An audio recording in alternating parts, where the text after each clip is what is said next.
morto. È partita. So, partita. Good evening, everybody. We start with the lecture of this afternoon. This afternoon, you will have the first part, Major Daniele Gaudio, and then the last part, I will do a little bit of lecture, even if it is not on the floor. Major Del Gaudio, as you know, works for the 7th CBRN Regiment Cremona, who is the operative entity in case of CBRN events.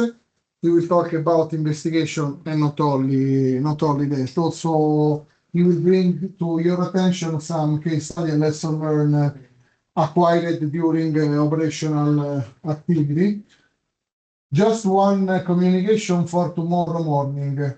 Tomorrow morning, the bus leave at 7:30. It means that you have to sit inside the bus at 7:20. It means that you have to arrive and park the car at University at 7:10. 7:30, the bus open the engine and start to move. Okay? Who is not in the bus cannot do the visit to the custom agency at the harbor of Civitavecchia. The bus should arrive here around 2:30 p.m. The activity should finish around 1 p.m. No lunch is provided in Civitavecchia. No food is provided in Civitavecchia. So you take the bus at 7:30. You arrive here at 2:30 p.m. My suggestion, in your bag, bring something to eat and bring something to drink. Okay?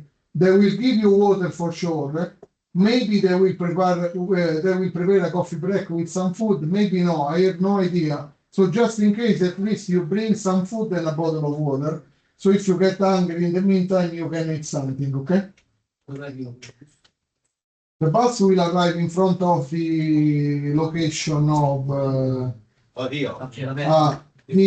bus will leave here from the bus stop that is in front of the building of medicine. So there it would be the bus. Yes, The bus. yes. At the bus stop. We ask him to come there. So he will arrive there, you go on the bus and you leave. You can arrive with the car, you leave the car in the parking slot of the university, take the bus, do the activity, come back. Bring some food. It's a lot of hours without eating, okay? You need to bring the document, yes. Passport or the ID zero? Passport is better. So no license? No, License. ID or passport. For the Italian, passport for the foreigners is better. It remains a custom area. It is not a public area, so they will ask you to show the document when you will arrive. They have all the name. We send already them a digital copy of the document, but bring the hard copy or the digital copy with you, okay? If you have any doubts, tomorrow morning, Sabrina and Gabriele will be with you. You will find them at the bus station. I just added them on the WhatsApp group. So they will be in charge for University of Vergara. The custom agency is very strict on the break. So when they say 10, it's not 10 Italian time, it's 10 minutes Switzerland time. It means that you have 9 minutes of break, 1 minute to reach the room back. Okay? It is not, again, guys, it is not university tomorrow. Thank you so much. Daniele, thank you for the patience. Thank you for coming today. See you later. You have Okay, bye. See you. So, we met some months ago. Today I have 3 presentations. The first one is just related to sum up some concepts that I showed you in the previous activity. Just to introduce the matter related with the forensic stuff and the new threats relating mainly to the new operational context and the new environment. So first of all, just to remind you some particular points, just to show you how complicated is the CBRN defense. As you know, the CBRN defense is set up on three different pillars that put their own effort in three different time frame, we can say. So the first one related to all the stuff at different levels, diplomatic, international, operational, that are conducted to prevent an event. Okay, the second one, when the event, like in this area, happen, you put in place a lot of activity to protect and then recovery in order to return back to the pre-event condition. As we written on the slide, comprehensive approach is just to give you an idea, because sometimes you, when someone speaking about the CBRN defense, determine this kind of activity as a cross-cutting capability. That means that involve different branches, different actors. As like I said before, first of all, international cooperation, international law, diplomatic activity, and all the activity related with the civil and military branches. Okay? To conduct a specific CBRN or counter WND strategy, we need different approaches, different operational tools, diplomatic tools. As one of the important things is the background related with the intelligence stuff and info sharing. Because if you don't know what happened all around you, you cannot understand which one or the future action that could be put in place to someone. Okay, so this is to give you an overview about how complex is this kind of matters. Because when we're speaking about the CBRN defense, we have to understand that behind this word, there are several activities conducted in different level. You do face the policy, as we said the last time, to conduct and to face the new threats with different activity, new operational tools, and one of the operational tools or methods that we go in the deep later is related with the activity correlated to the forensic and technical exploitation. Okay, just to understand who is the perpetrator of the activity, but we can go in the deep later. The background, as like I said before, is an interaction between different bodies in order to guarantee what? The info sharing, to assess the, we can say, the situational awareness or the CBRN, in the brackets, common operational picture related with the CBRN environment when where a operational activity or an activity in general can be conducted. The focus in this kind of branch is to guarantee a sort of deterrence against the use of the weapon of mass destruction or the use of chemical, biological, and radiological agents. Okay? Just to give you, to remind you, we have always the pyramid with different level of expertise. The basic one, just to survive after an event and continue to maintain the operational output, and enhanced one to guarantee specific tasks like chemical radiological reconnaissance and operational decontamination. Then there is the other capability that are conducted to the specialized unit. As you know, this is the National Defense Organization in the CBRN branch with different actors that conduct different activity to guarantee the Siberian defense. Like I said at the previous slide, you know that when we speak about the Siberian defense, there are different actors that conduct different activity to face this kind of capability. Okay, in the training and mainly in the education activity, all the things that is related to the technical advice, analysis, identification in the lab, the operational guys, and specific operational tools that are focused on specific tasks. The first one of the Navy for the so-called boarding team that conduct in specific vessel activity in order to verify the presence or not of illegal materials, weapons, drugs, and also precursors or chemical warfare agent, biological stuff, and so on. And that's it. Then just to verify the presence, block the vessel, and then ask support to other entities to conclude the activity. And then we have also the platoon of the Air Force that conduct under the umbrella of the physical protection the Siberian defense for a so-called deployable air base. The defense has also another tool. This is the Siberian Reachback. Siberian Reachback, just to simplify the concept, is a sort of operational tool that is put in place like a sort of network.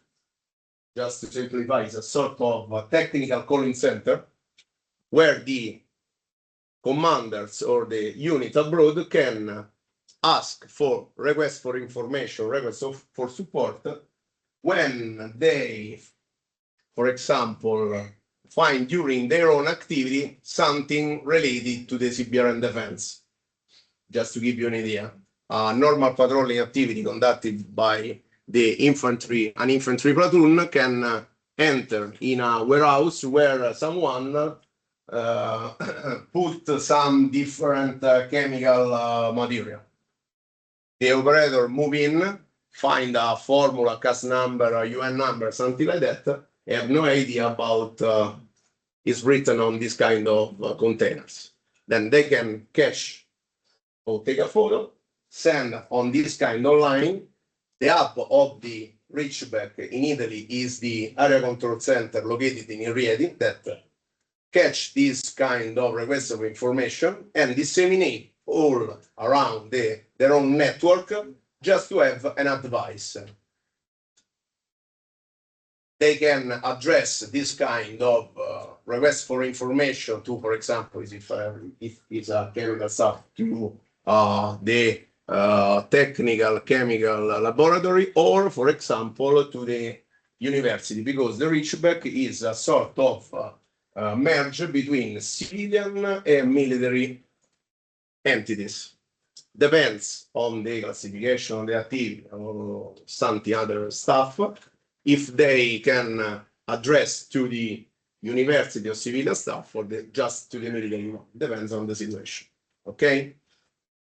This is the support that this kind of network can provide to the commander, so technical and scientific evaluation on a specific situation, operational support, because inside this kind of network there is also the 7th Siberian Defense Regiment related for the operational activity, the employment of specific tool or devices, and then support all the activity related with the risk assessment, the risk evaluation.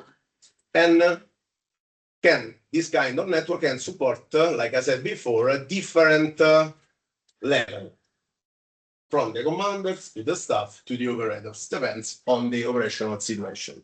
Just to give you an overview, this is the structure of the network, just to fix in your mind this kind of little flowchart. And the Italian Reachback organization is also used by the NATO as a secondary network, because it's like the structure of the International Telephone Organization.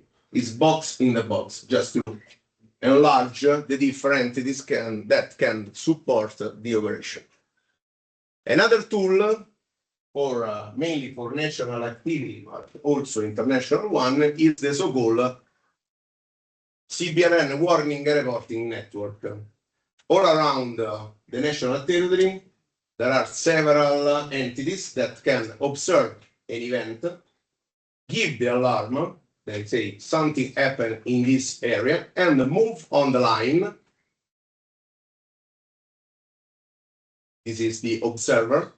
At different layer, you have different entities that can understand the situation, evaluate, and move up to the, we can say, pyramid, up to the area control center that is in charge to confirm, reference, and spread all the information after a CBRN event.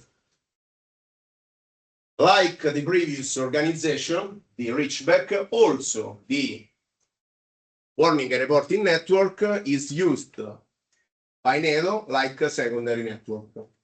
It's a sort of human sensor spread all around Europe and other areas to give an alarm and process all the manual or technical procedures just to verify if the event is confirmed or not, and then to calculate the we can say the plume, for example, or where the contamination is directed. Okay, just to give information on a device to the ones that are under default fallout, for example, this plume, to move and consider this kind of area like autobahn area.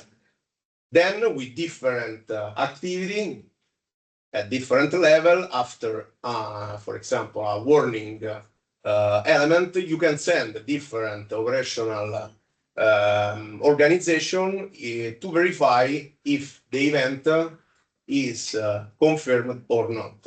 Just to verify the presence of contamination, where is located the area, and then we can define in a specific way how to this kind of forbidden area is materialized on the area of operation of area interest. Then, as I said before, why I put this kind of slide? Just to remind you that we are two different approaches. One is oriented behind the national borders, and another one to support the national authorities in case of CBRN event in the national territory, okay, to do some specific activity. And in particular, I want to underline this part because it's the focus of our lessons. So to conduct a sampling activity under the rules, we can say, of forensic rules, and then when we conduct this kind of activity, you have to take in mind that is oriented just not to confirm the presence or not of some contaminants. The focus of the forensic, as we can have a few slides later, is oriented to understand who is the perpetrator. Like the CSI, for example, that people on the ground, no one have the doubt that is that or not. This is fixed, we can say, capstone, but we want to understand who is the ones that kill the man. And in CBRN context, the focus of this kind of activity is to understand who is the man that conduct that kind of act. Okay?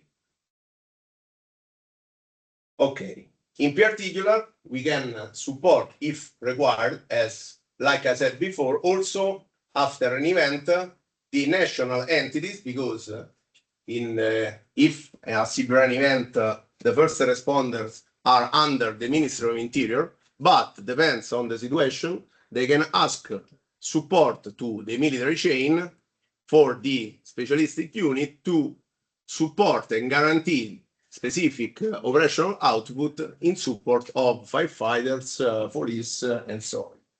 Okay? This kind of tool, if you remind, I show you when I had the previous presentation a few months ago, is one of the fundamental training activity in the forensic staff, because after the certification of the operators, or for example, the specific forensic training that the operators have to perform, we have to work on the cognitive aspect of the operators. Why? Because when you enter in a specific environment, depends on the situation, you can have a different time window to perform the activity. What I mean, if you are in, for example, in Italy or in your own country, you can have different hours to conduct all the forensic activity. You can close, for example, the room and stay there for 1, 2, 3, 6 months in order to understand, to extrapolate all the information or all the exploitable material. But if you have a short time frame, with this new approach to train the operators, you can train the guys to identify the most important things that they have to recognize and collect in a specific way. Okay? So we can replicate different kind of environment, in the lab, a warehouse, an office, and they can develop specific procedures to face the different contexts. And with this kind of tool, you can diversify, for example, the different environment without any restriction related, for example, to the train facility, the material that you have available to set up the scenario, and so on. Okay? Here we have a different we can say scenario, just to give you an idea about the things that we can replicate in a synthetic environment. So, for example, complex scenario where you can face all the steps to conduct a specific activity in a industrial site or environmental or urban area that are just a little bit more complicated to we can say manage instead of you are in the open field that where is no people, no cars, nothing. Or for example, in different labs, normal labs, hidden labs, and so on. Just to stimulate the mind of the operators to understand that there are several different scenarios that can we can say face by a specific operation.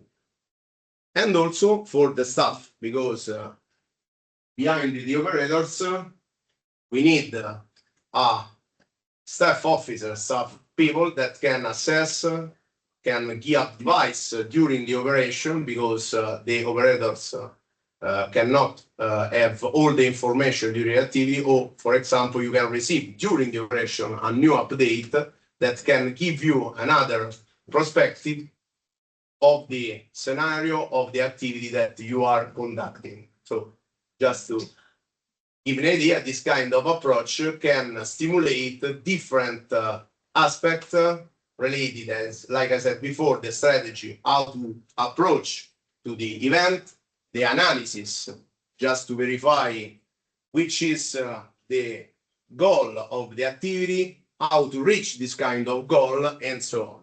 Okay?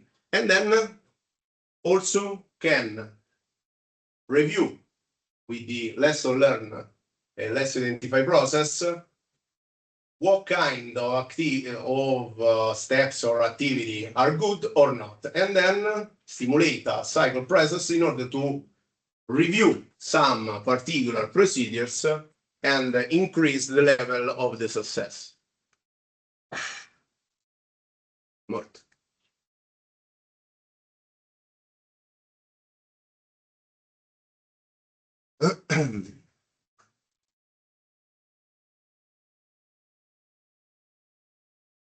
Okay, this is just to introduce the aspect related with the forensic stuff.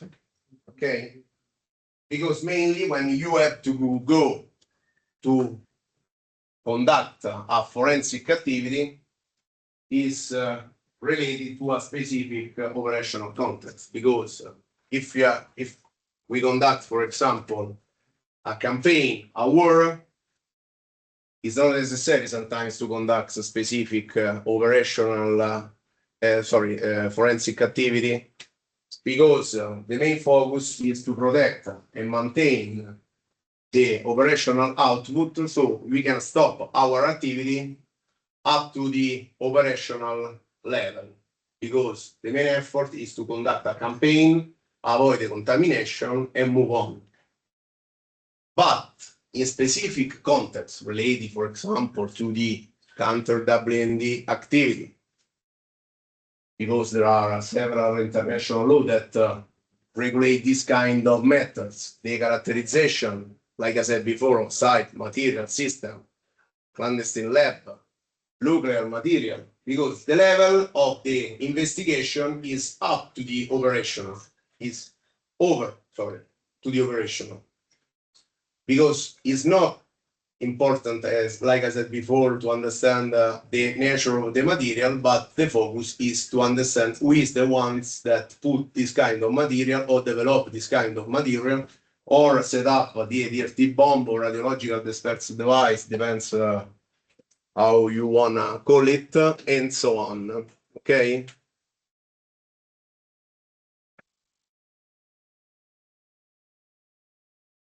Okay. This is just to a sort of warm up, just to fix some bullets. Okay. 10 minutes break, and then we are here again. Thank you.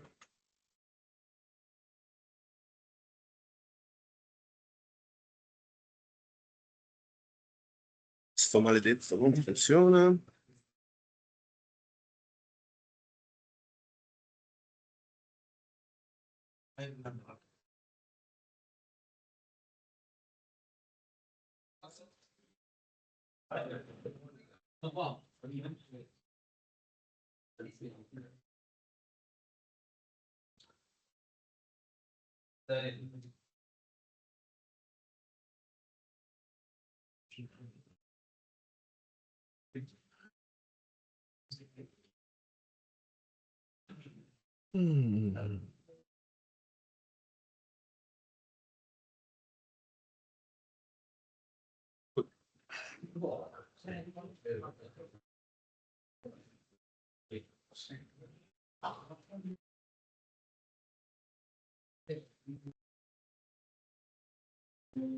Maledetto, non funziona avanti.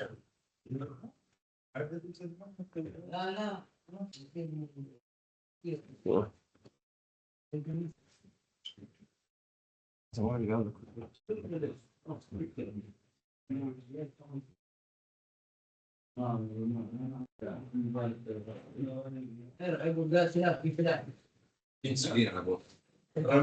Facciamo una serie. Cosa è inventato? No, dopo la richiudiamo, giusto adesso che fa passare un po' d'aria, perché veramente. ليش مطلع اليوم؟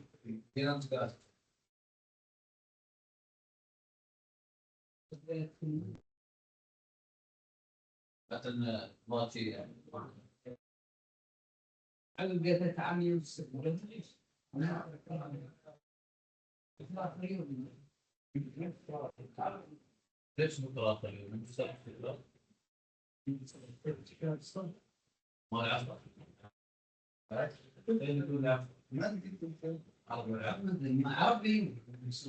لا يقول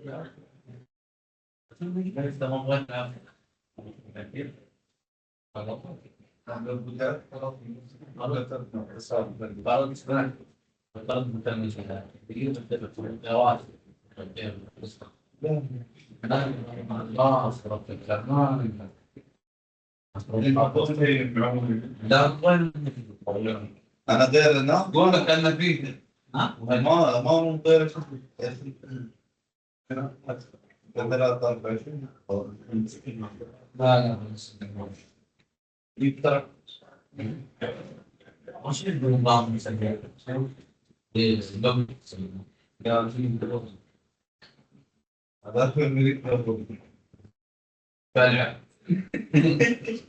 surviving the day. It used to be my work. Huh? The one on the left. What about It used to be my job. putting the contaminated Drug like the what? manufacture of amphetamine. Manufacturing the methamphetamine Amphetamine. like this. You get about 3 or 4 of those a week minimum. Very. A week, yeah. You catch these guys, catch those guys. Sometimes we get them, sometimes we don't. Just use confiscate the lab. No. Well, if you write a letter for being confiscated, then we have a special. But the people, they must eventually they run away. Well, most of the times they are detected just by accident because people in the facilities are getting some strange smell or something goes wrong, that there's an explosion or a fire or whatever, and they think that But let's say people plan to regulate or to attack and I think 30% is planned. 30, 30. 30%, 70% by accident. And when it's time to plan, they went most of the times they are not in the place. No, we try to catch them.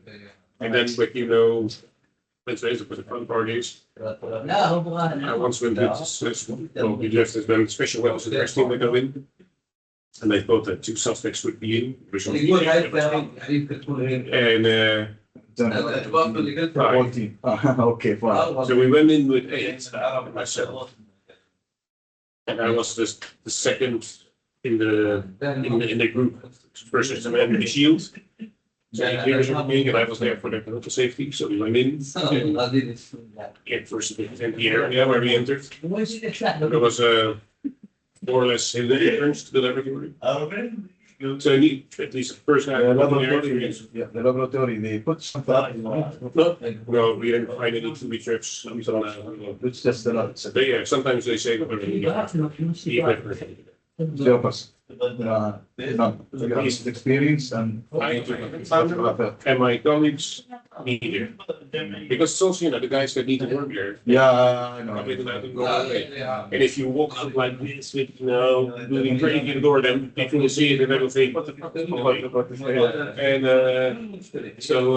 no, we went in there, and so the first guy was apprehended, the second guy was trying to run away, he was apprehended, and then it got, we have both. So then they went into the laboratory, and there was number 3. And then eventually we came in a room, and it was only the guy with the shield and me, and there were 2 other guys. And it's like, yeah, I need to, because he used the tire wrench. Yeah, I know, there's a Yeah. So I said, yeah, give me tire wrench. So I said, I need tire wrench. I'm here for your safety. So just wait a minute. Just keep your gun pointed at him, and I need some tire wrench because we got another. I'm like, another 2, yeah. So each room in this laboratory organized. And most of them are, they are not from, they are not Dutch, yes. They're not Dutch. In these laboratories, it's funny. I think most of them are North Africans. No, it's in the Dutch, in the psychedelic drugs, it's mainly Dutch people. But I mean, this, Yeah, the amphetamine, methamphetamine, ecstasy, it's all Dutch. Cocaine is mainly Moroccan, Yes. South American. And heroin is mainly Turkish. That's a bit how it is divided in the Netherlands. And that's because, Turkish, not from Afghanistan. no, but because the root is from Afghanistan, Turkey. Yeah, Turkey, okay, this one. And we have a big Turkish group in the. Yeah, I know. Yeah. And you, So in sometimes, normally we see that they're cutting the heroin. So they're like fixing it with acetaminophen. So now they grow the heroin. No. It's about 2-3 times a year that we have the morphine is being diverted into heroin in the Netherlands, but it's only 2 times a year, 3 times a year. But next, it's a small amount. It's like no, this is a normal level. It's a normal. For the Netherlands, this is normal level. Oh, it sounds like this kind of business is lucrative or It something. is, yeah. It is. You need to invest, let's say, the steel that's standing there, that's something that is mainly request because you cannot buy it. So that's the biggest investment of about, let's say, 50,000-60,000 euros. And then And then just start bring it back producing in and then, several months. yeah, less. Less. But yeah, If everything turns out well. yeah, if you would, like the tablets, the ecstasy tablets, to make them, it costs you about 5 to 10 max euro cents. If you would sell them 5 cents. till 10 cents maximum. And they If you would sell them in the Netherlands on the street, you can buy them for about 3 euros. Tablets. If I would sell them in Germany, let's say. Germany, yeah, it's way more Almost. but it's in the United Kingdom, it's about 15 euros. If I would ship them to Australia, to the United States, it's about 25 euros. So So it's really lucrative. And what we also see is that it means that most of the drugs they are from the Netherlands. Belgium, same problem. A bit less, but the guys being involved in Belgium are Dutch and producing. Are Dutch. But it's also because of our traditional system. If you get caught with a lead like this, you'll be in for 3 months, then you're done. You want? Yeah. If you're being caught with a lead like that in Belgium, it's a few years. So that's also. 25 years. Yeah. Yeah, true, yeah. So, Yeah. I'm surprised. Yeah. And if we have the thought having, let's say, above half a ton of fuel, they can be. Yeah. But they stopped for the last 6 years, I think they stopped. Yeah, But life sentences still. but the biggest person I've ever been, well, with ecstasy, it In was, kilos, it's normal for you. yeah, it is Greece. It's my biggest cocaine find. That was 4,500 kilos. 4.5 tons. Yeah, of cocaine. 4.5. Mhm. And with ecstasy, it was somewhere around 1,200 kilos, something like that. That's a lot. Yeah, it is. It's really a lot. Sometimes people call the Netherlands the Colombia of Europe. From what I hear. And well, it is funny, but we import the cocaine from Colombia. Sometimes just being paid with ecstasy, being amphetamine or methamphetamine being shipped back To Colombia. to Colombia, yeah. And now we have, they say, the Mexican method. Because normally when you use methamphetamine, you're trying in the process that you use, you get isomer, so like left turning one and right turning one. And at first they didn't really know how to deal with it, and because the D form is the methamphetamine that you really need, that gives you the rush, and that's the amphetamine, and the L The other one. yeah, it gives you some rush, but not as good as Far more yeah. So quality. what they used to do, that's what they used to do in South America, right? So they said the L form must be sold to the Mexicans, and the D form must be shipped to America because they did. And now the Netherlands, that's why we call it the Mexican method. That we see that people from mainly Mexico are flown in to operate the process. And what they now do is that they basically wash the product, and so you separate the D form of the product, Which is. and then the L form you keep, and you treat it in with chemicals, and then It turns out to be. after about 2 steps where you normally have a 50-50 mixture, No, it's that turns out that's even higher. You can get a yield of about 95% E form. So it will cost you in waste. It will cost you in chemicals needed, and in effort, and you get paid a lot better. But that's something that we are being taught from the Mexicans. So that's why they call it in the Netherlands, the Mexican method. I don't know what to say. Yeah. But most of the drugs are not used in No. the Netherlands. Exported. It's reproduced much more than. Because when I went last time to Amsterdam, I saw people selling Yeah. the streets. It's a little bit as if it is a If you walk just around through the famous streets in Amsterdam, people are actually He showed me everything as if it is a catalog or something. Yeah. And then you just pick. No problem. And after 10 steps, I saw a Yeah, the next policeman. one. Yeah. No, policeman walking. Normal. Yeah. He's not bothered. He's not bothered at all. That was the same with hemp plantations where they grow the marijuana. No, I Since if we know where they are, we don't know anything about it. Yeah. As long as the neighbors are not complaining, whatever. The neighbors start complaining, or it's really getting a pain in the ass. Then we're not talking about it. you will intervene. And otherwise it will be the municipality. So the local government will say, okay, then we will do it. And so then police isn't even involved. They just arrange it and they demolish everything. That's all. Yeah. Person. Nothing. Nothing. Now the house will be closed then, so we can't live there anymore. Can't do these things. But You, I think, too leaning to those guys. yeah, it's. I don't know. You must at least, for some those. I think that we have lost the devil on things. Yeah, I think so. Narcotics as well. But there's, They destroy you. right? Yeah, and it's way too much money that.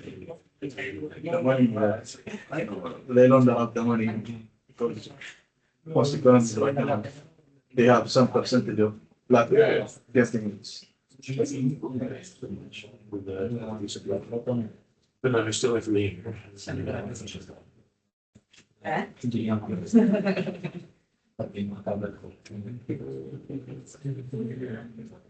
But I thought most of them are foreigners. That price me. We see sometimes you see Eastern Europeans, like from Poland, but it's only what we call new psychoactive substances. That's cathinone, like 3 MMC, 4 MMC.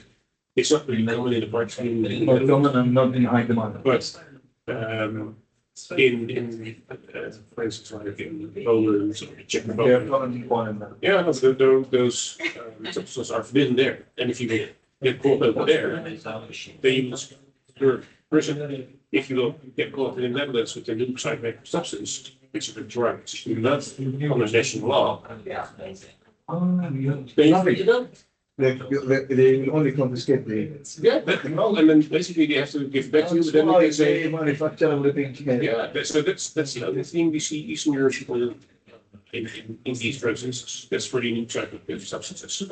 But all the regular synthetic drugs in the Netherlands, amphetamine, methamphetamine, ecstasy, all those kind of things, Dutch people. So that's why your jails are empty. Yeah. That's why. It's very no, it's really sick.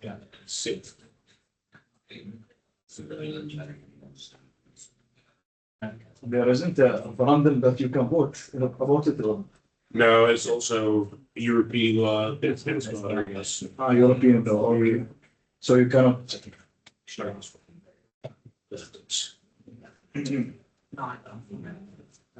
And because we can say, okay, so we think of legalizing stuff, blah, blah, blah. But then you have European law, which basically doesn't allow it.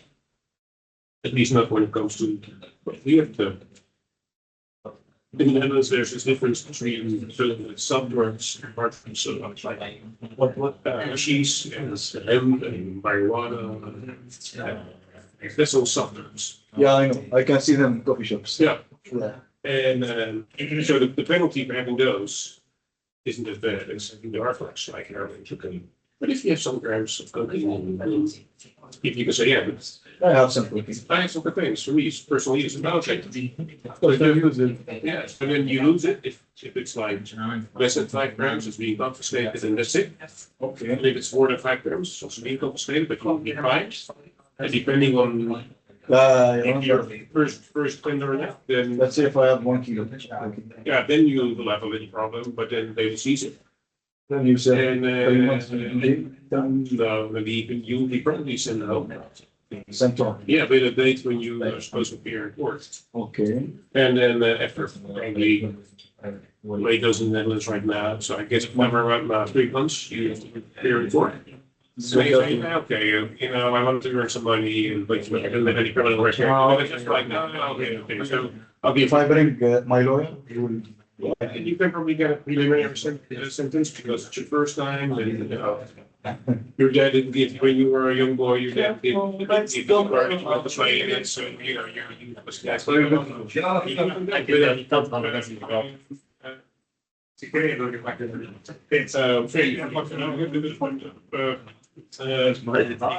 very sentences, and you will do it again within, let's say, next year. Yeah, you will imagine plans plus. Oh, no. And you were planning, it's fine, but it's. Yeah. I don't know what this is. Well. Vedi? Commissione di setup.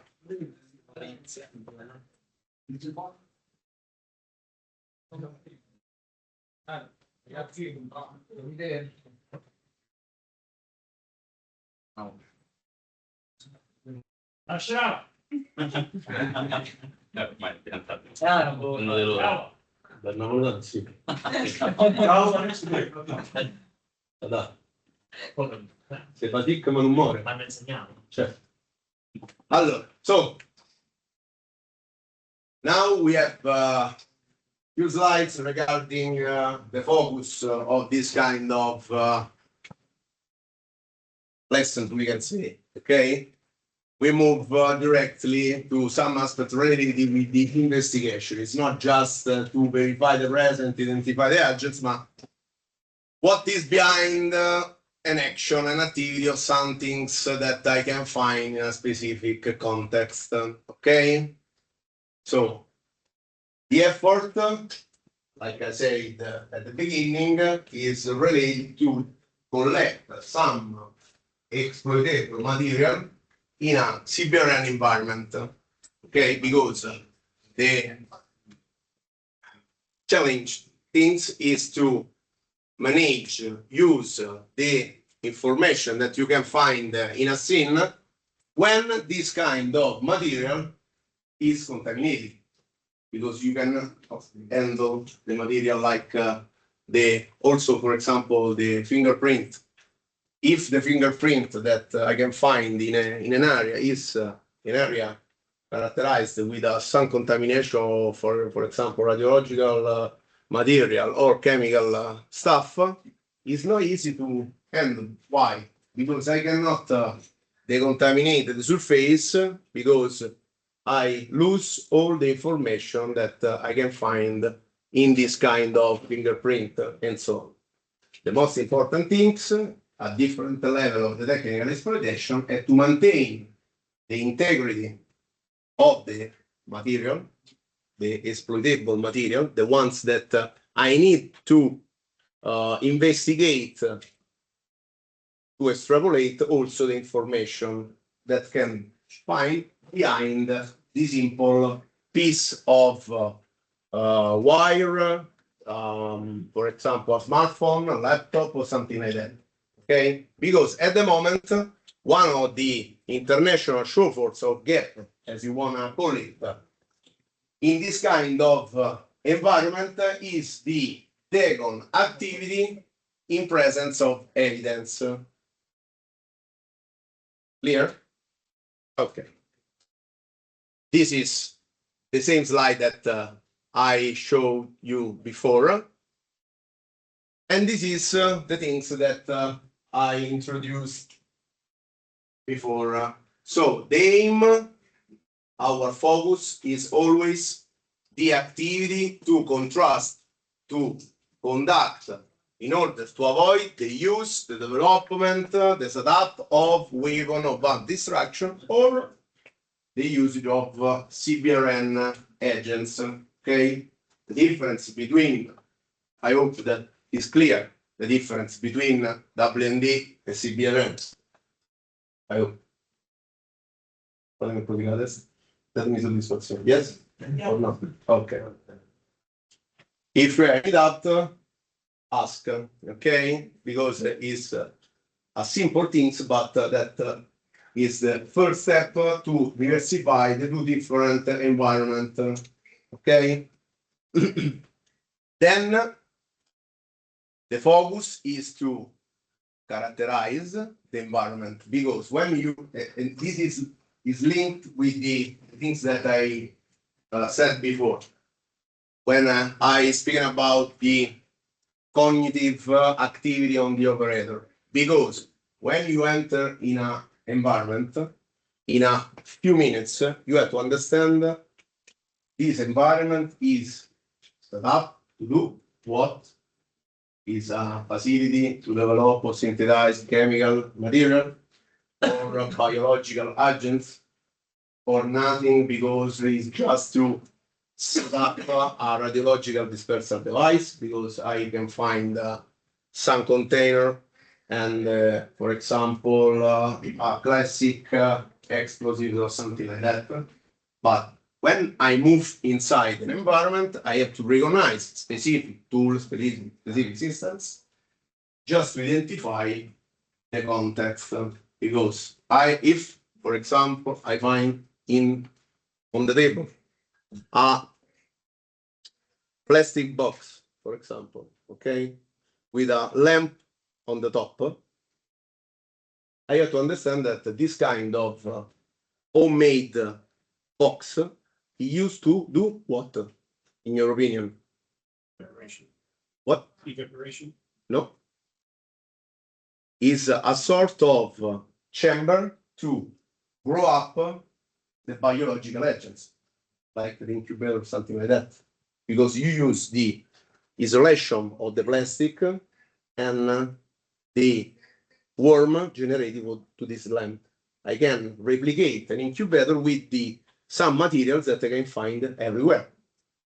So I understand that in this kind of context, this organization is to develop something related biological, for example. Or if I find a sort of bulb with different income all around, I have to understand that it is used to synthesize, for example, chemical stuff.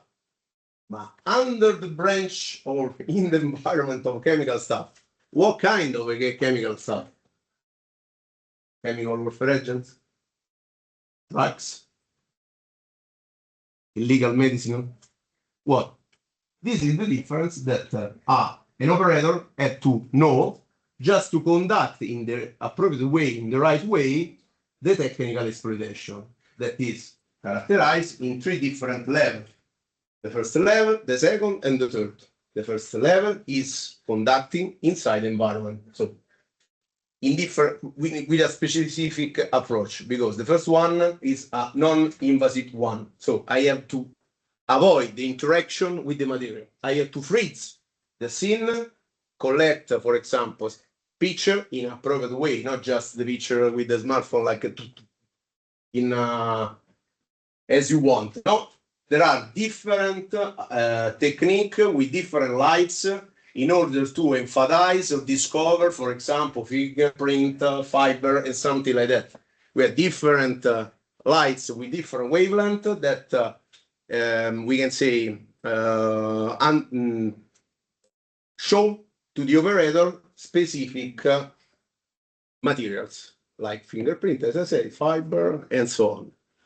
Then when I freeze all the scene, I collect all this kind of non-invasive evidence, we can say, I can interact with the material. So if I find, for example, a fingerprint, there is specific technique, I don't know if you have familiar with, but depends on the fingerprint. If, for example, is a sort of grid-based fingerprint, there are several techniques to remove this kind of fingerprint and collect it to send to the second level of the technical exploitation, where is a sort of triage, where all the materials move here. There is a sort of, we can say, manager, director that can send the different item collected in the environment to the specific lab. There are several labs for chemical analysis, the other ones for the dactyloscopic activity, other ones for the material related with electric wire, for example, radio and something like that. There are different people that are specialized on specific material that can work on this kind of objects, we can say, materials collected in the environment, and they conduct specific analysis investigation on the material. Okay?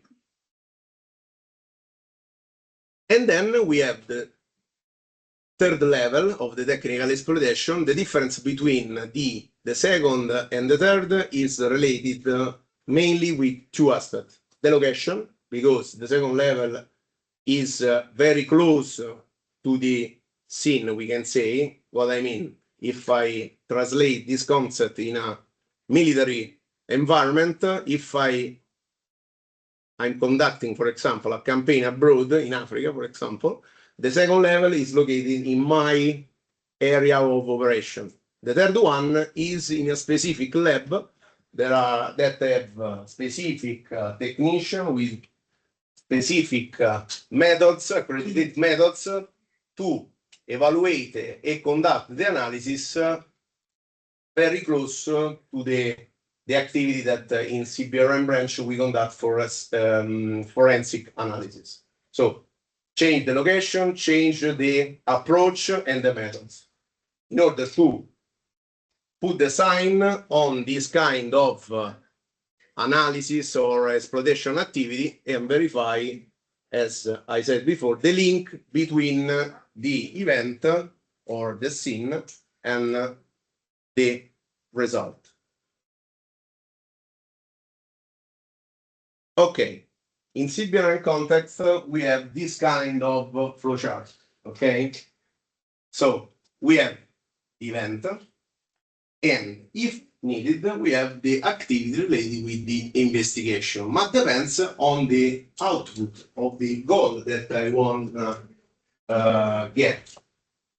Okay, because if I conduct, like I said before, an activity related to verify and confirm the presence of a specific chemical or a specific radiological stuff or biological, it's not necessary always conduct a forensic activity, because I collect in a specific, we can say, procedures, the samples, conduct the previous identification on the spot.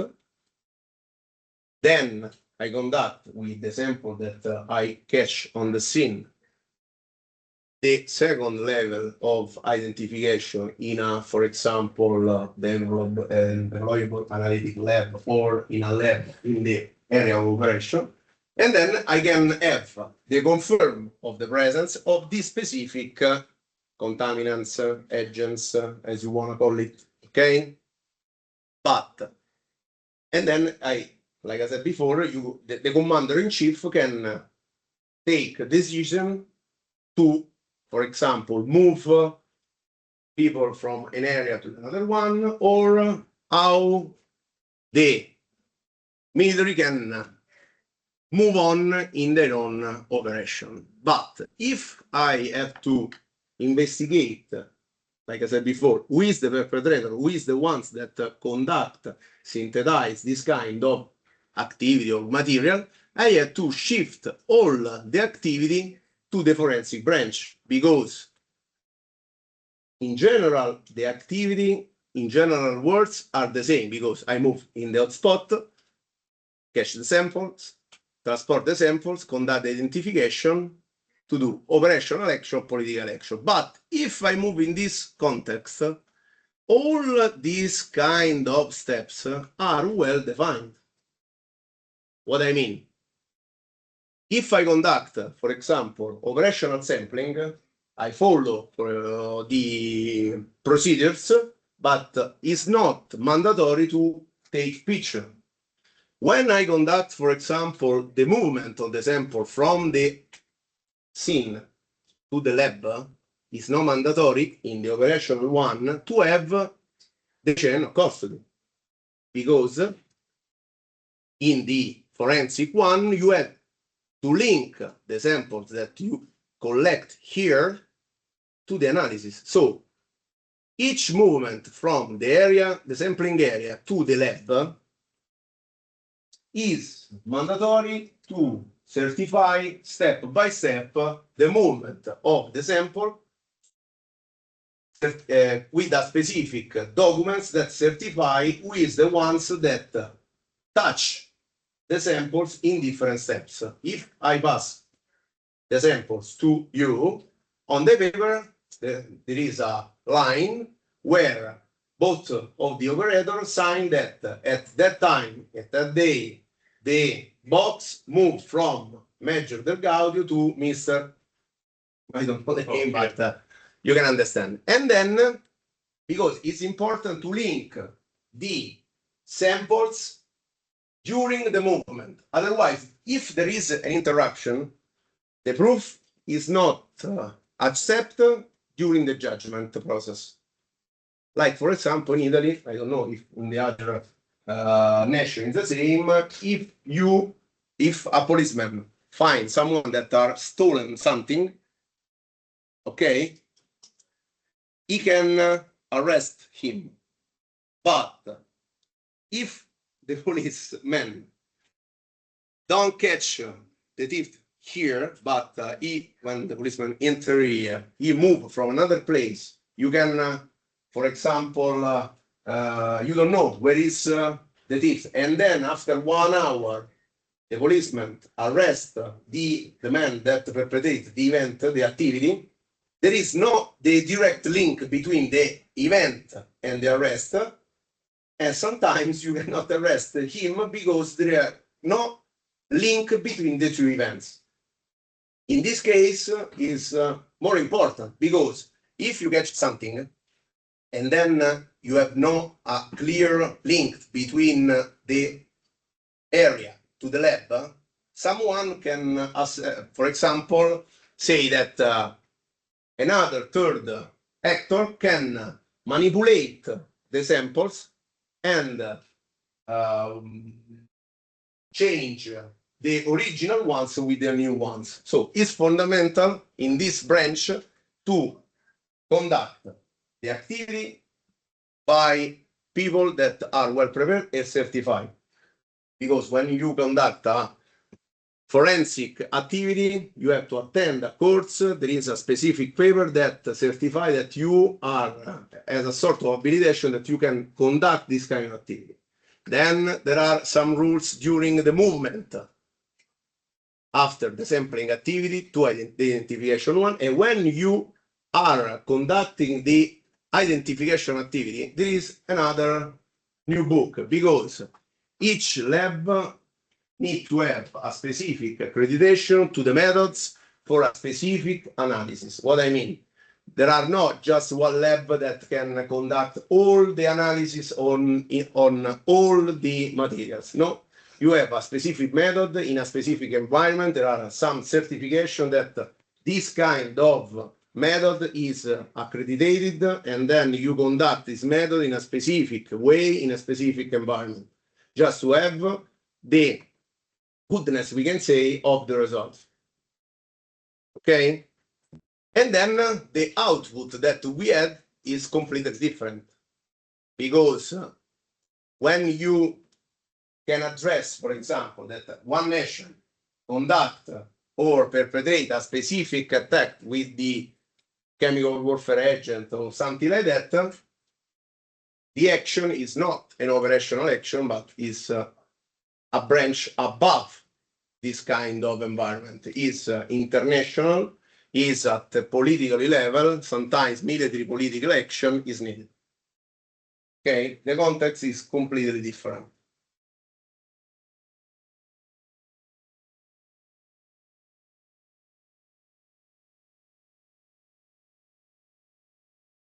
Like I said before, this is the focus in the operational branch. So the focus is mitigation or to avoid or eliminate the effect after a release. This is the main step. Okay? If a CBRN agent will be delivered or used, then after the first step that is related with the military action, is linked another stuff, because as you know, all the use of this kind of material, WND, CBRN, is under specific international law, and the use of this kind of material is related with a sort of we can say, act against the humans in general. And then there are several actions that all the community, international community, can put in place in order to touch, we can say, or stop this kind of use. Is completely two separate environments. One is a more simple one, just to take the first decision in order to preserve the civilian people and the operator. And the second one is just a little bit more complicated, because it's characterized in the common framework is in an international law framework.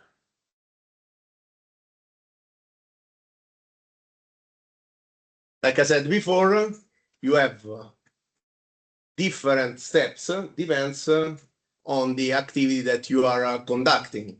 With the detection, I can understand if there is a contamination or not.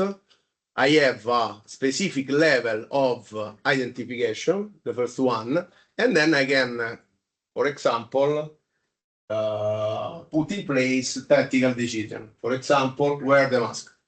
Easy.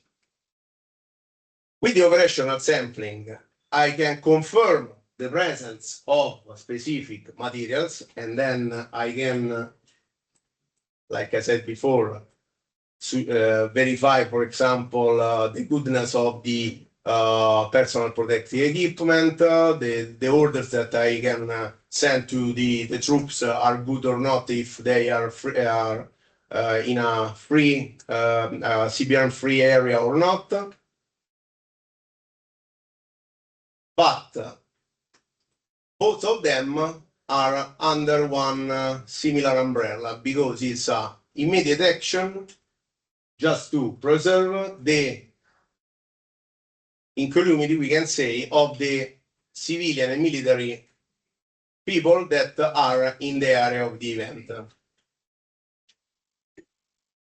And here, just to give an overview, is the things that I said before. Completely different approach during the sampling activity, with a specific rule, specific protocols.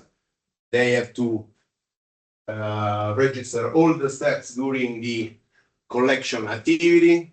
You have to collect also picture.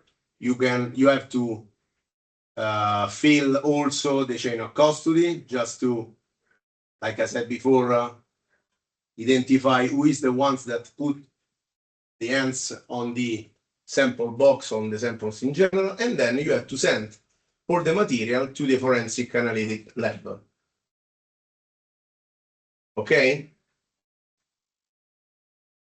Now you have, I hope, a clear idea about the difference between operational sampling, forensic sampling, and the output that can generate these two different activities.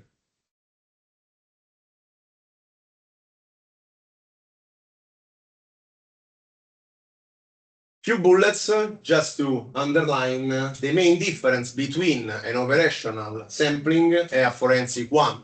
So you have one of the important things is related with the quality of the evidence, without, for example, any external materials, any external contamination, something like that. Because one of the most important things is to avoid to carry some materials from the external part of the scene to the internal part. Because if I put, for example, a different chemical in the scene, I can change completely the sampling context because I add something that before my activity is not in that kind of area. In fact, sometimes when you have to move inside a scene, you have to collect some white samples on the external part of the personal protective equipment and in the external part of the environment in order to understand if this kind of chemical, this kind of biological stuff or radiological stuff is related with the scene or you can find this kind of material because it is on your personal protective equipment or outside. This is important, okay?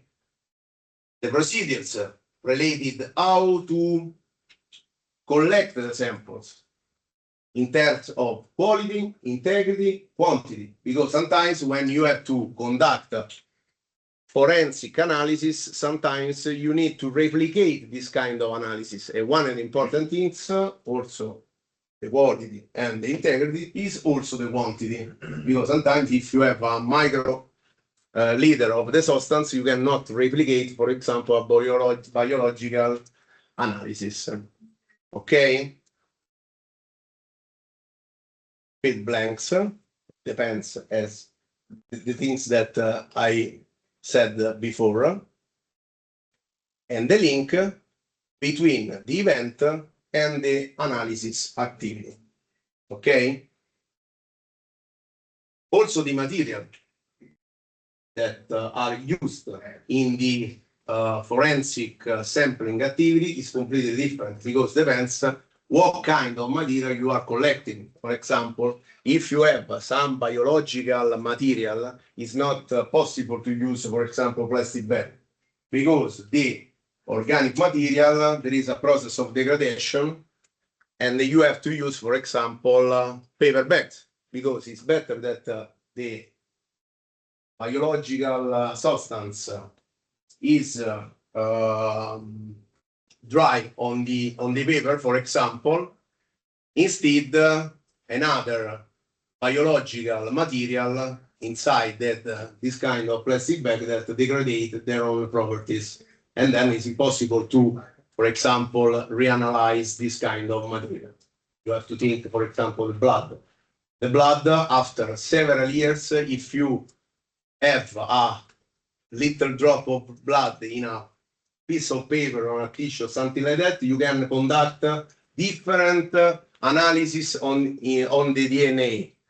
If you have the same drop of blood that, for example, is in a paper, and then you put the paper in the plastic bag, you can lose all the materials to conduct this kind of analysis. So there is specific protocol, this specific procedures, specific materials, how to collect and freeze the scene of the event.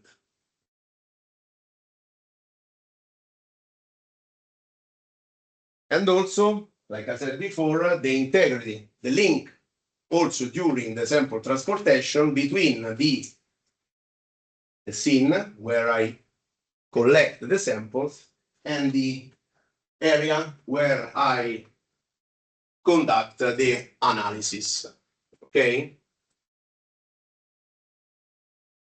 In fact, when we speaking about the sample that are acceptable in a forensic procedures and forensic activity is mainly the certification, the procedures, and the, for example, chain of custody instead of to find the material, because the level is not related to identify again the same chemical substance, but is under judgment procedures. Is completely different. It's just protocols, procedures, certification, and so on.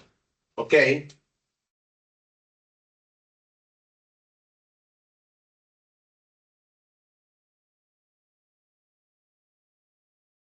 Like I said before, one of the most important things is to conduct the identification activity in a specific lab.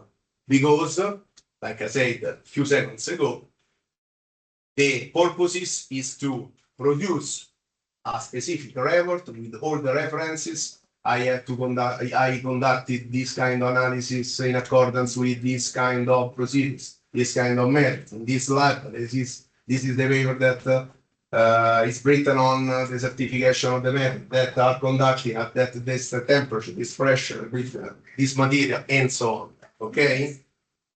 In fact, the deployable analytic lab are not this kind of capability. Why? Because if I have a mobile lab, I move this lab in different contexts, and then in an easy approach, I change completely the temperature context, the pressure outside, because maybe I am at the level of the sea or at the top of the hill in a mountain. So the most important thing is to have accredited lab to conduct this kind of analysis with specific operators, technicians, chemists, biologists, and so on, that are well trained, okay? Because, like I said before, we are working just mainly on the paper instead of with a specific, we can say, procedures, operational procedures, okay? Because the result that you provide to the court or you want or an international body, the outcome need to have a specific of accreditation at the international level. So, for example, if I want to conduct a specific analysis in a specific on a specific chemical, I have to use a specific methods with a specific accreditation. I cannot develop a new methods to identify this kind of chemicals because the international community have to accept this kind of result in a common context, also related with the analysis activity. Okay. So just to give you an idea about the different tools that we use to approach a scene before, to maintain the different level, like I said before, to move inside an environment and to collect with different steps all the information related of the context. It's not just to collect a sample with, for example, with a little chemical paper or something like that, but you have to freeze the scene because during the judgment activity, they have to investigate, to show the picture, understand where it's located, why, who is the ones that move inside to collect these samples, in order to avoid that some mistake are conducting when you conclude to address this kind of responsibility in a specific nation, a specific person. Okay? And the context, like I said before, is completely different from a classical CPRN operation because you have taken account different aspects. Because sometimes, if there is some contaminant spreading on a scene, could be the only one that you move inside to collect everything. And sometimes, when you move inside the environment in the scene of the event, just when you move in, the situation is completely different if correlated with the same area before you're entering, because you change something, you move inside, you put something that are not included in that scene because you move from external part to internal part. Open for example, the door, move on the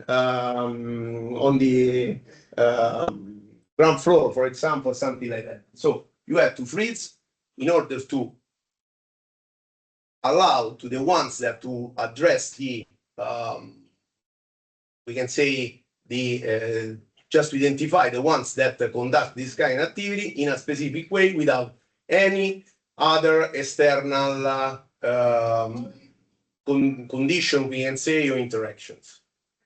And then we have different tools, like I said before, just to verify the presence of biological liquids and so on. Okay, and then, for example, this one is a 3D scanner, is a LiDAR that can freeze the scene. Then you can download the cloud of the points and rebuild the internal part of an house or something like that, a warehouse or something, the area of the event, and freeze in a metric way because you can understand, for example, the size of the table or the wires or something like that on your laptop. And then you can use this kind to rebuild the scene. Ok? 10 minuti di break, 10 minutes break. No, sto a posto. Water, ice cream. Caldo. Sì, è caldo.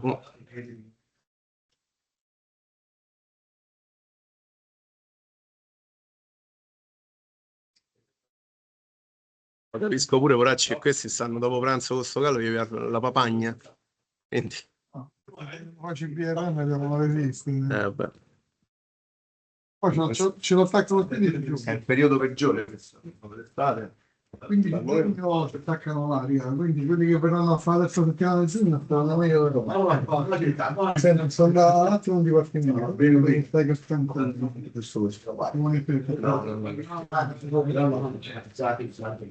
Speriamo dopo. Resisto. A dopo.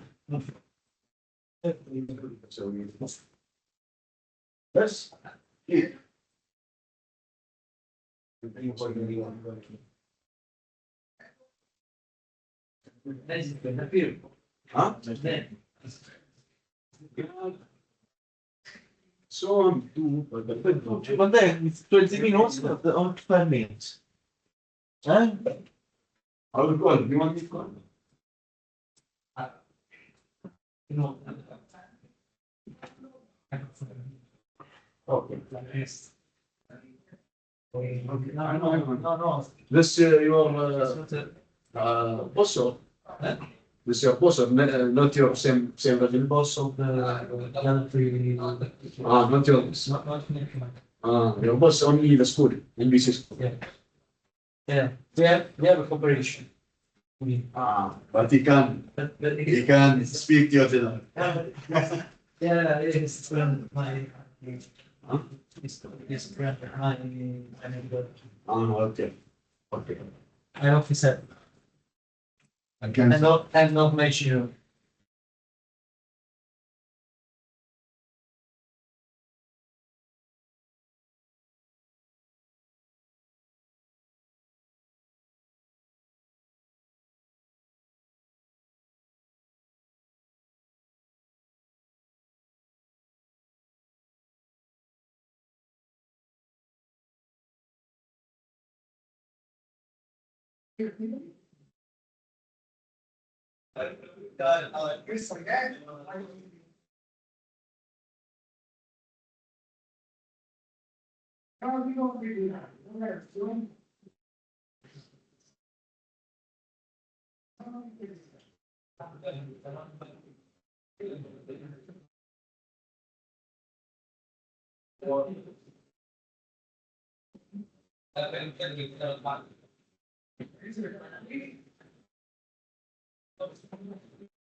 Allora una domanda.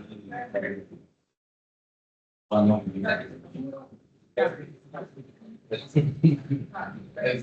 لا لا لا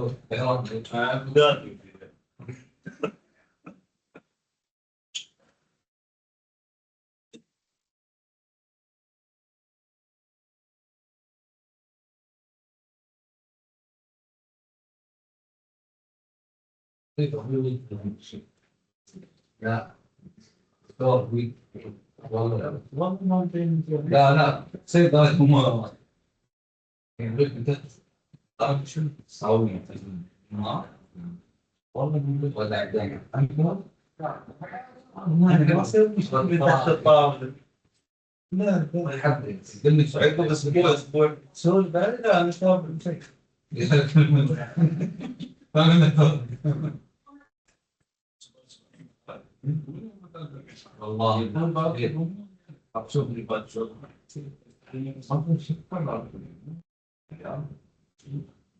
يصير انا ما شيء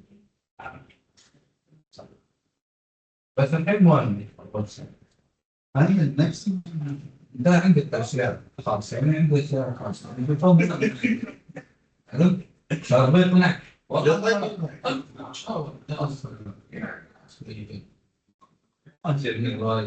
علي انه ما تعمل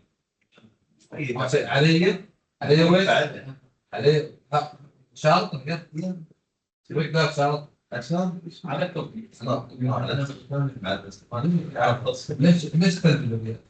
وش فلوس كل ما عم بلع على وقت فلوس طيب طيب صديق ماشي الفهمي تعال صعب حتى انا بجبري ترى طيب هو ليش فلوس كويس او ان النظام متغدى لا لا اللي والله لو بيتردد الدنيا توصل وصلوا انت وقت وقت تلاعب الفضلين بس كنت بعمل ما تعرف من العسكري قاعد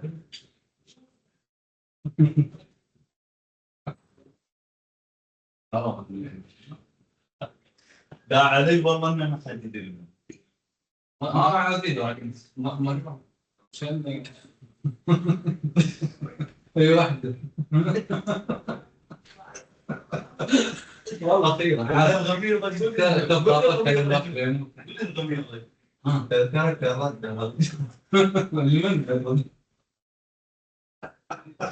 كانت الله يكرمك خير لا بالعكس انت السلام في يوم مره استخدم لك كلام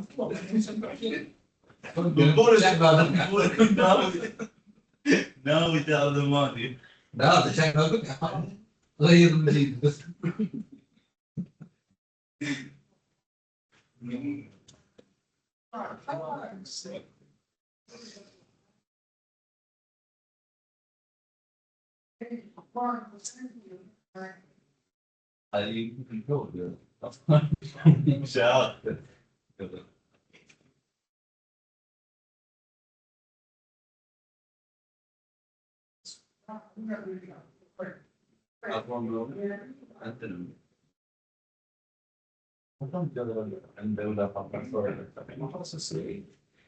والله انا مو بصراحه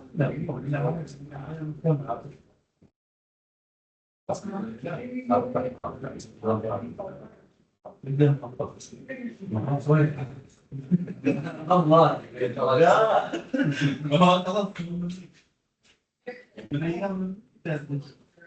لا مو الدرج اكبر كمان قام في البيت عتب خزنة محمد يعني سلم سلم غير مو الطعام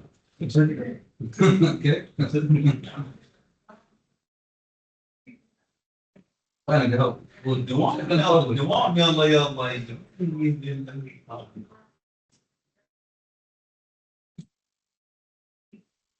ليه يشاورك ما حد شاورك قلت لك صبر من سيارة انت غيرت انت لا ترى تغير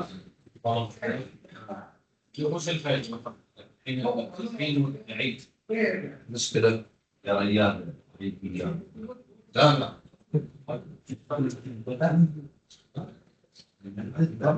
ما صح ما قلت والله تسوي انت ماشي ان شاء الله ما تسوي يجلس من اهم شيء لا لا ما تقدر هذا الذي يحصل عليه هذا البيكات تقول في بيكات تقول كان بيكات ما يصير تقول ما علي ما لا رسم تخصيص لا دي لا ما معنا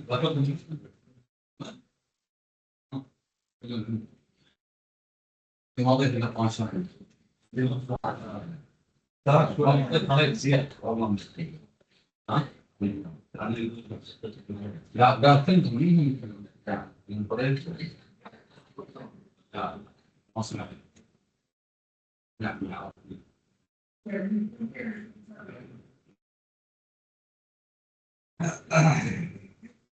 Dann bin ich gut. Ja.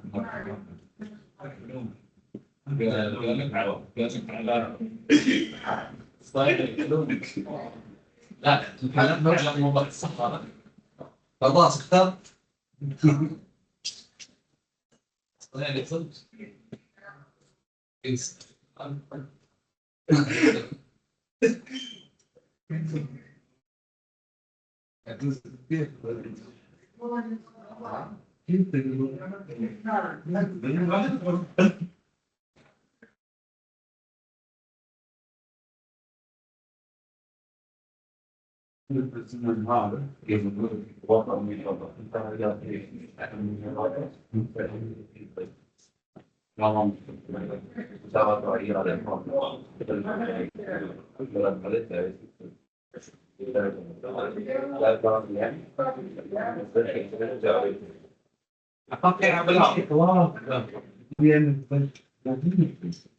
لما تمشي ولا ما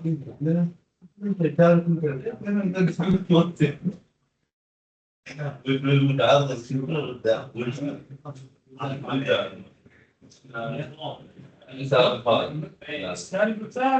عندك الدورة هنا زين بس ما في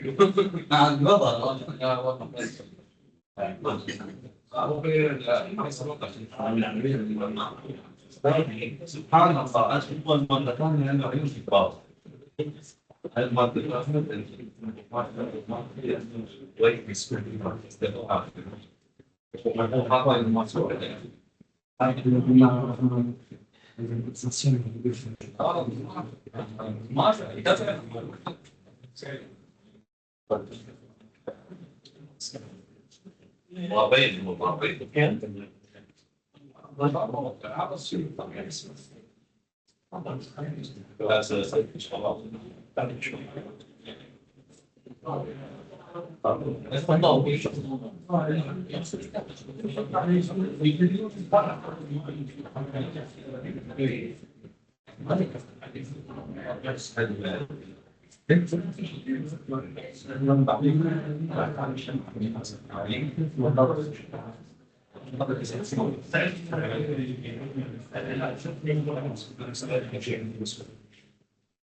Yeah, it's let's see. It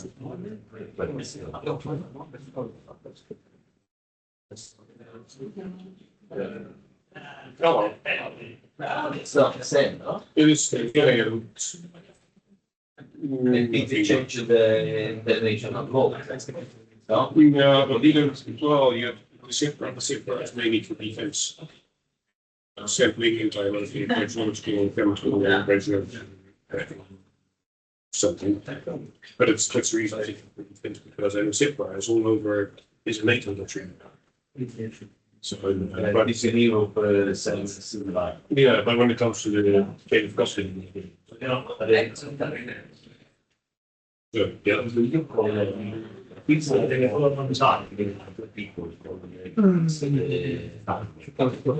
So if something is found in the Netherlands, Di che parliamo mo? please report. Yeah, and we do analysis here with another rest of the hooks. And if we regard it as serious, then we will have a response to that one in terms.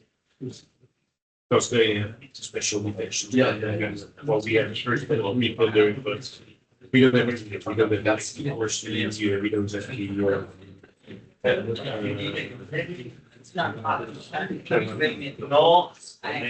Yeah, we went over. So if it's being brought to board, then we are the guys and not well, no, it's all, yeah, we have with us making we have a national forensic investigation.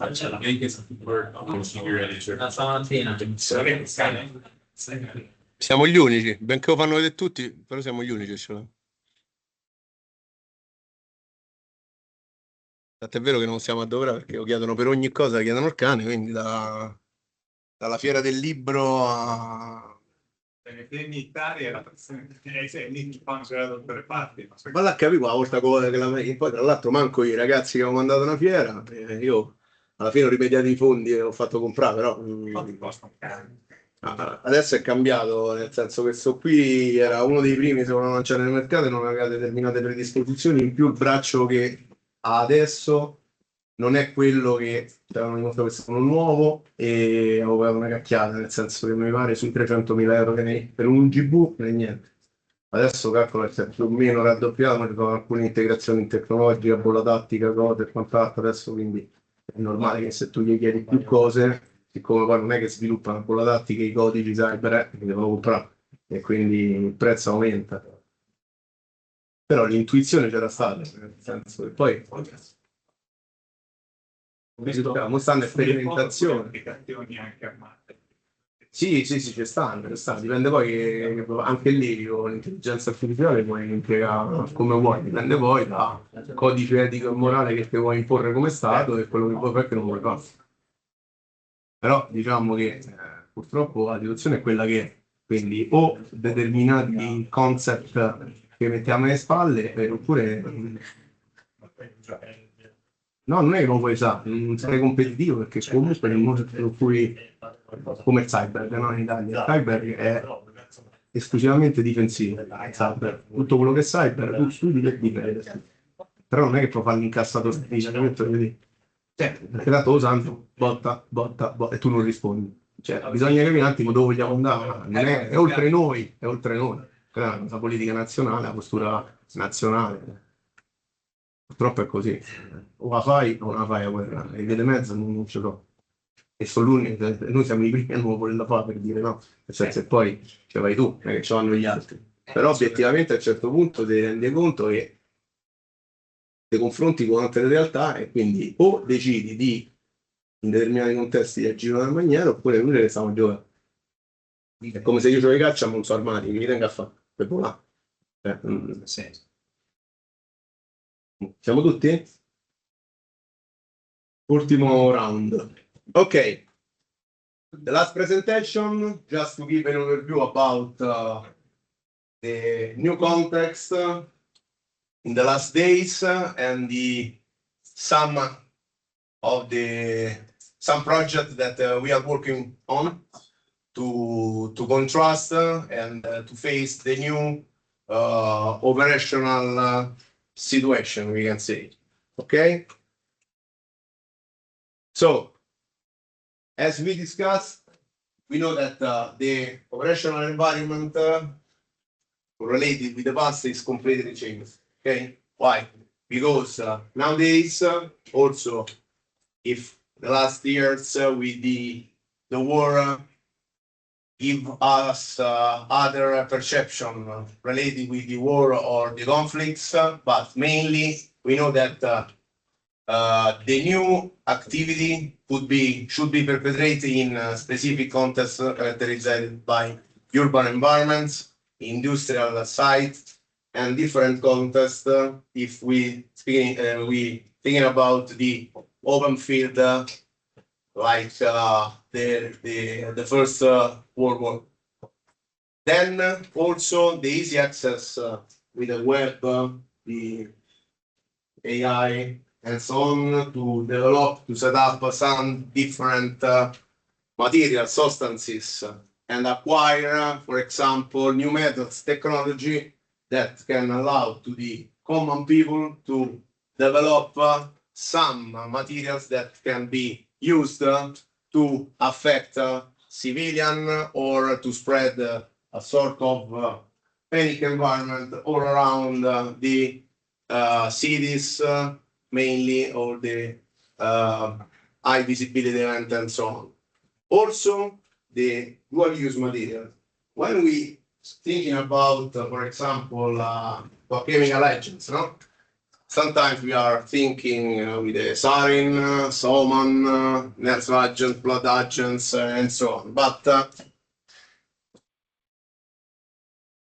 sometimes you have to take in your mind that the use of some chemicals define these specific chemicals. What I mean, if you think during the summer period you can find in a normal supermarket the chlorine used to disinfect swimming pool that you can put in your garden on near your house. If you use this kind of chlorine that you can find 5-10 kilograms in a normal way to acquire in this kind of store, you can to concentrate this chlorine and you can use the chlorine, for example, in a specific context, in a closed environment, to generate the same things, for example, that can be generated by a phosgene, because the base of the phosgene is the chlorine. So the retention, the chemical bonds, and something like that.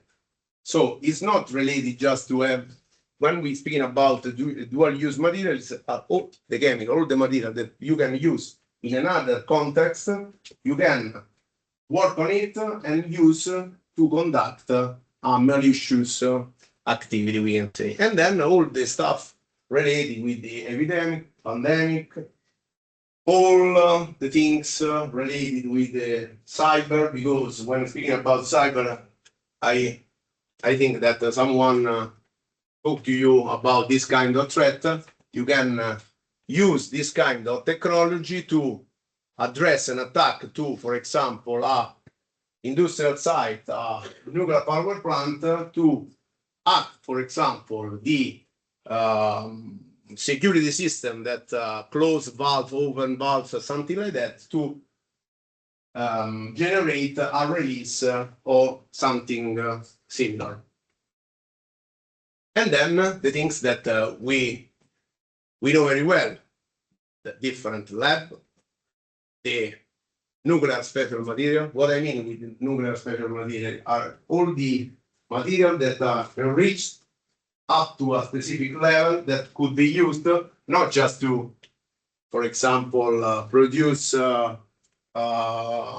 electricity or something like that, but you can use these specific radioisotopes to conduct different activity. Okay?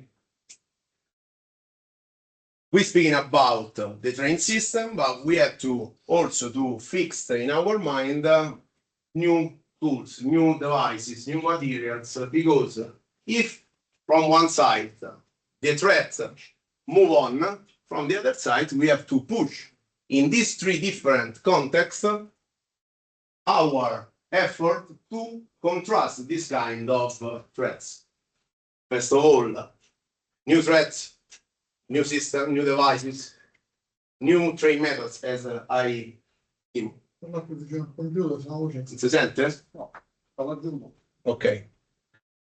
And then also new operational assets to conduct, as like I said before, technical exploitation and so on.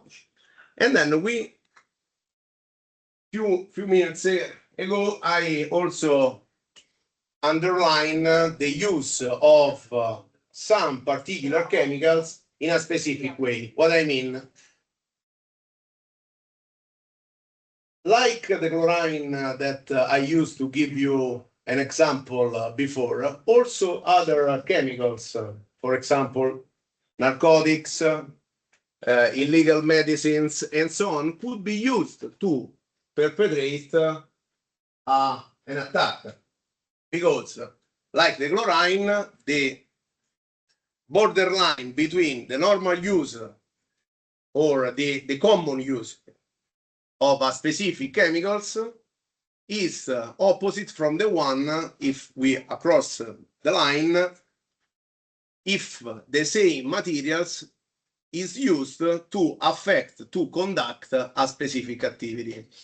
CS, for example, drugs, chemicals, you can change the context, the concentration, to have some effects very close to the ones that could be performed by, for example, a chemical warfare agent. Okay? So also the device in their own database have different chemicals. Okay? It's not just the precursor chemical warfare agent, but you can find different narcotics, different material, and we use different devices with different technology to cover all the different chemicals. For example, in the specific, this is an high pressure mass spectrometry. This is another device that combined the IR, FT IR technology with the Raman 1, just to cover the different chemicals that you can find. And then, for example, with this kind of system, you can detect, identify different chemicals, and with a specific software, with a quantity that you can find in the scene, you can understand if the quantity present in the scene could be used to, for example, develop a chemical warfare agent, because you can find different precursors that, if these kind of substances could be used together, they can synthesize or develop a specific chemical warfare agent. The tool, this kind of device, have different systems that allow to the operators to verify, identify the presence of vapors, for example, dust, liquid, and so on, moving or removing different external probe, and then you can fix different probe related with the analysis that you wanna do. For example, if there is a vapor, you can use a little tube in front of this kind of hub, okay? Or with this, you can analyze with a specific paper, for example, traces of liquid or dust related with the chemical, explosives, precursors, and so on. Then, thinking about, for example, also the chemical stuff, this is a GCMS, a portable one that can have in their own library also different organophosphoric compound, including the Novichok one. But when we speaking about the different system, is not just related with the technology, but you have to know, and we jump back again to the train of the soldier, because not all, for example, the chemicals have the same chemical and physical properties. When speaking about Novichok, for example, we know that Novichok, in a simple way, we can say that if I put in a surface Novichok, the substance cannot evaporate, we can say, okay? I have to recognize with different techniques the presence, or I have to suspect, or someone have to say, in that place could be or should be this kind of chemical. You have to collect, and then with a specific procedure, you can understand and identify the Novichok. Mainly, you have to conduct a sort of desorption. Or you can collect the sample, and then you put in a specific container inside the system. The system warm up the vial, and then the evaporation of the gases move inside the GCMS, and then you can identify the presence of this kind of chemical, because sometimes it's not just related if the chemical is or not inside the database, but you have to think about, you have to know the properties of the substance just to understand how to handle this kind of substance, and you can or not identify this material if you need something more and not just the formula or the name. Other stuff related, for example, with the radiological identification, we have two different new devices. This one is with a specific crystal inside, is germanium, that can guarantee a specific resolution of the different peaks. Then the device can identify also peak with the very close energy level, one near the other one, identify the substance. With the color of the target, you can understand if this kind of radiological stuff is for medical purposes, or if is a nuclear special material or something like that. And then linked with this kind of technology, we have also a gamma camera, this one, that is used to understand with this kind of ISO intensity areas where is located the source. You have to imagine an area like this. Before you have to use, for example, a specific device and verify where the dose rate grow up, and then you can understand where is the source.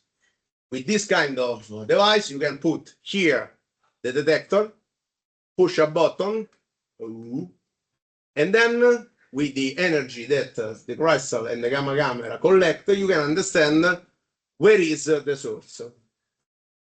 So this kind of activity can protect the operators, because it's not needed to move for a long time inside a contaminated environment, and in a quick way, in a very fast way, you can identify where is the source and collect and store it, just to give you an idea. This other one is another detector. It's like the size is like this kind of bag, just a little bit more bigger, and correlate two different technologies. One is related with the gamma identification in a spectrometer. Another one is the characterization coming from the neutron activity. That means, for example, if I have a nuclear special material that had a sort of gamma emission and neutron emission, this kind of system can identify with two different technology the name of this kind of material. Okay, just to give you an overview about the process to develop and find on the market different tools to face different operational contexts. And then to move inside this kind of new context, we are studying the use of this kind of unmanned system, aerial one or ground one, with a specific CBRN payload to conduct reconnaissance or collecting something, or, for example, transport material or specific devices. We can use this system to conduct this activity in order to guarantee less exposure of the operators to reach some specific point in a few seconds, because after an explosion, for example, you cannot use the main way. You can send, for example, this kind of aerial system with a payload. You have to send there, verify the presence of some contaminants, and move back, sharing the information, and can assess all the situation in order to understand how to conduct your operation, what kind of device you can use, what kind of personal protective equipment you can use, and so on. Okay? Just to give you an idea, you can imagine some contamination here. In the past, you have to put operators like here and move on with the instruments. Stop, verify the presence of the contamination, and then move on. With this system, you can move or on the ground or with this kind of aerial system. You can fix a specific waypoint, move on, and then when the system move back to the command post, for example, or in the station base, you can download all the information, cranial-inform the activity, and you can understand where is concentrated, for example, the contamination, or where is located the orphan sources or something like that. Also, when we, for example, we have to move inside, you have to thinking about close environment, underground or warehouse. Before moving in, you need to know all the information when it's possible. You can use some different systems to send inside the environment, verify, is a sort of visual reconnaissance, understand if, for example, the room is empty or inside there are several substances, just to assess in the right way the operator's activity inside. So if, for example, you can see there is everything is closed, or, for example, you have broken window, open doors, or something like that. Just it's important. Why? Because you can understand if inside there is a very high concentration of specific chemicals, for example, or you have a oxygen percentage low, the 70%, to where instead of the normal mass with the canister, for example, the CBA, just to give you a quick idea. And then different systems to conduct reconnaissance for long-range CBRN reconnaissance with different systems. You can set up the way where this kind of system can move, and then you can use this kind of system to enlarge the capability of the operators, because sometimes in the past we have to move with specific manned system, the vehicle with the CBRN payload on the ground. You can duplicate, for example, with this unmanned system and do the same things in a quick way.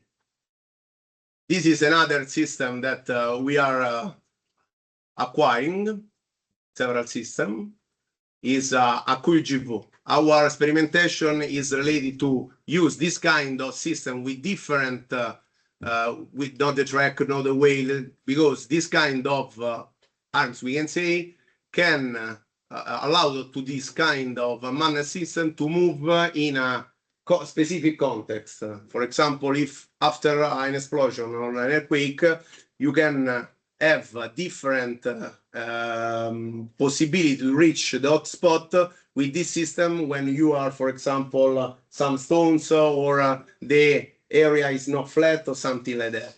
The integration between this kind of unmanned system with different CBRN tools, just to allow to collect samples or to verify or identify the presence of some CBRN agents, can allow to the operator to have in a quick way a lot of information. This is the idea behind the knowledge management approach, because after, for example, an event, you have several vehicles. You can use the standoff system to identify the presence and the name of the agents if you have one more, if you have 2 or 3 of this standoff, you can also identify the location of the release. Then you, for example, send an UAV with a CBRN payload, collect other data, and then you can share this kind of data with the command post, where the operators can elaborate, define under the network that I said before, warning and reporting network, all the information regarding the event, the plume, and something like that. And you can generate a sort of network to share in a very quick way all the information, because this kind of information is useful to the commanders to take the right decision, how to manage the situation, what kind of operators, what kind of troops I can deploy or move to another area with this kind of information. Regarding the activity that we met before, technical exploration forensic, also in our regiment, we are developing under the 3 main pillar: training, devices, and operational tools, a new operational asset, the CBRN multi-role exploitation and reconnaissance team, that are in charge to conduct technical exploitation, forensic sampling in specific environment. The main task is to provide all the stuff related with the CBRN activity, also in a non-permissive environment, including support to the special operation forces. Just to give you an idea about the context, operational context, where this kind of operational asset could be employed. The aim is like I said before, the prevention and control of the CBRN and WND proliferation under the umbrella of the so-called counter WND, conducting with the high readiness all the activity related with the CBRN staff, and also to support different actors, civil, military, in different operational contexts. Like I said before, the main goal of this asset is to conduct technical exploitation.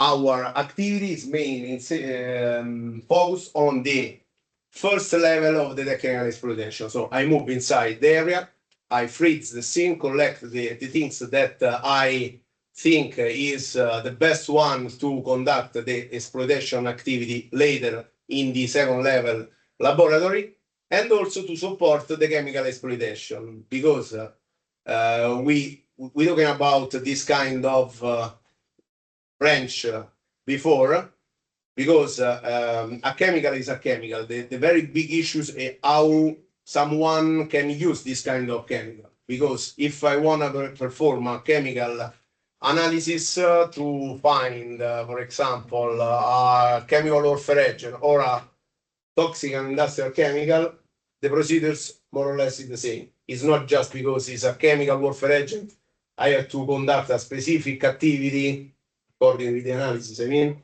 if it's a chemical material using industrial site, for example, I have to use another one. That depends from the chemicals. If these chemicals dissolve or not, if these chemicals is base or acid or something like that. Okay? And then also in the activity of the characterization of the site, material, substances, and so on. Puoi dire a Andrea che io un quarto d'ora ho finito. Anzi, ho finito mo, di fatto. Just to give an overview about the specific idea and the context, because if we want to speaking about just a forensic without understand or know, for example, all the background before or why I had to conduct this kind of activity, you cannot understand the final goal of this kind of procedures or this kind of activity. I know that it's very hard to stay here with according with the temperature after lunch. I try to stay with you in a soft way, and I hope you enjoy the presentation. If you are any question, I'm here. Don't hesitate. Don't be shy, and thank you for your attention.